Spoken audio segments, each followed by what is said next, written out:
ಮೊದಲಿಗೆ ತುಮಕೂರಿನ ಜನತೆಗೆ, ತುಮಕೂರಿನ ಆಸ್ತಿಕ ಭಕ್ತ ಮಹಾಜನಗಳಿಗೆ ವರಮಹಾಲಕ್ಷ್ಮಿಯ ಆರ್ಥಿಕ ಶುಭಾಶಯಗಳು. ಎಲ್ರಿಗೂ ಆ ಮಹಾಲಕ್ಷ್ಮಿ ಒಳ್ಳೇದು ಮಾಡಲಿ. ಮತ್ತು ಈ ತುಮಕೂರಿನ ಜನತೆಗೆ ಎಲ್ರಿಗೂ ಕೂಡ ಆ ಮಹಾಲಕ್ಷ್ಮಿ ಆಶೀರ್ವಾದ ಚೆನ್ನಾಗಿರಲಿ ಅಂತ ಹೇಳಿಬಿಟ್ಟು ಪ್ರಾರ್ಥನೆ ಮಾಡ್ತಾ, ಇವತ್ತು ವರಮಹಾಲಕ್ಷ್ಮಿ ಹಬ್ಬದ ಪ್ರಯುಕ್ತವಾಗಿ ಶ್ರೀ ಮಹಾಲಕ್ಷ್ಮಿ ಅಮ್ಮನವರಿಗೆ ವಿಶೇಷವಾಗಿ ಬೆಣ್ಣೆ ಅಲಂಕಾರ ಮಾಡಿದೆ ಹಾಗೂ ಹೂವಿನ ಅಲಂಕಾರ ಮಾಡಿದೆ. ಹಾಗೂ ವಿಶೇಷವಾಗಿ ಮಧ್ಯಾಹ್ನ ಮಹಾಜನತೆಗೆ ಅನ್ನಪ್ರಸಾದ ಕಾರ್ಯಕ್ರಮ ಇರ್ತದೆ. ಭಕ್ತಾದಿಗಳಿಗೆ ಅನ್ನಪ್ರಸಾದವಿರ್ತದೆ.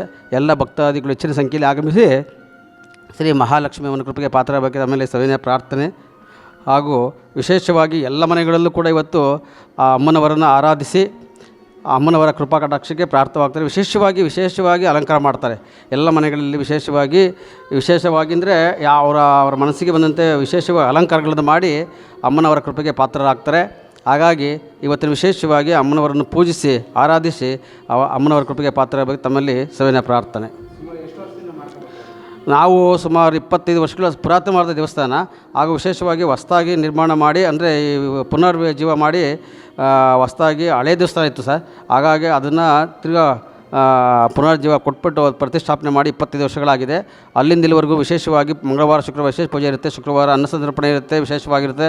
ಪ್ರತಿ ಪೌರ್ಣಮಿ ಸತ್ಯನಾರಾಯಣ, ಸಾಮೂಹಿಕ ಸತ್ಯನಾರಾಯಣ ಪೂಜೆ ಇರುತ್ತೆ. ಸಾವಿರಾರು ಜನ ಊಟ ಮಾಡ್ತಾರೆ. ಅಮ್ಮನವರ ಆಶೀರ್ವಾದದಿಂದ ಬರುವಂಥ ಭಕ್ತಾದಿಗಳಿಗೆ ಅಮ್ಮನವರ ಆಶೀರ್ವದಿಸಿ ಅವರ ಇಷ್ಟಾರ್ಥಗಳನ್ನು ನೆರವೇರಿಸಿದ್ದಾಳೆ ಅಮ್ಮಯ್ಯ. ಬೆಳಗ್ಗೆ ಪ್ರಾತಃಕಾಲ 5:15ರಿಂದ ಅಮ್ಮನವರಿಗೆ ವಿಶೇಷವಾಗಿ ಫಲಪಂಚಾಮೃತ ಅಭಿಷೇಕ ಹಾಗೆ ಅಲಂಕಾರವನ್ನು ಮಾಡಿ ಮಹಾಮಂಗಳಾರತಿ ಆಗುತ್ತೆ. ಮಧ್ಯಾಹ್ನ 12 ಗಂಟೆಗೆ ಮಹಾಮಂಗಳಾರತಿ, ತೀರ್ಥಪ್ರಸಾದ ವಿನಿಯೋಗ ಹಾಗೂ ಭಕ್ತಾದಿಗಳಿಗೆ ಅನ್ನಸಂತರ್ಪಣೆ ಕಾರ್ಯಕ್ರಮ ಏರ್ಪಡಿಸಲಾಗಿದೆ. ಸಂಜೆ ಮಾಮೂಲಿ ವಿಶೇಷವಾಗಿ ಪೂಜೆ ಇರುತ್ತೆ ಅಷ್ಟೇ. ಪೂಜೆ ಆಗುತ್ತೆ, ಇನ್ನು ಬೇರೆ ವಿಶೇಷವಾಗಿ ಏನಿರೋದಿಲ್ಲ. ಸಾಯಂಕಾಲ ಸಂಜೆವರೆಗೂ ಪೂಜೆ ಇರುತ್ತೆ ಅಷ್ಟೇ. ತುಮಕೂರು ನಗರದಲ್ಲಿ ಹೃದಯ ಭಾಗದಲ್ಲಿರ್ತಕ್ಕಂಥ ತುಮಕೂರು ಅಮಾನಿಕೆರೆ ಪಕ್ಕ ಶ್ರೀರಾಮನಗರ ಇದೆಯಲ್ಲ, ಆ ಶ್ರೀರಾಮನಗರದ ಮುಖ್ಯ ರಸ್ತೆಯಲ್ಲಿ ಇರೋದು ಮಹಾಲಕ್ಷ್ಮಿ ಅಮ್ಮನವರ ದೇವಸ್ಥಾನ.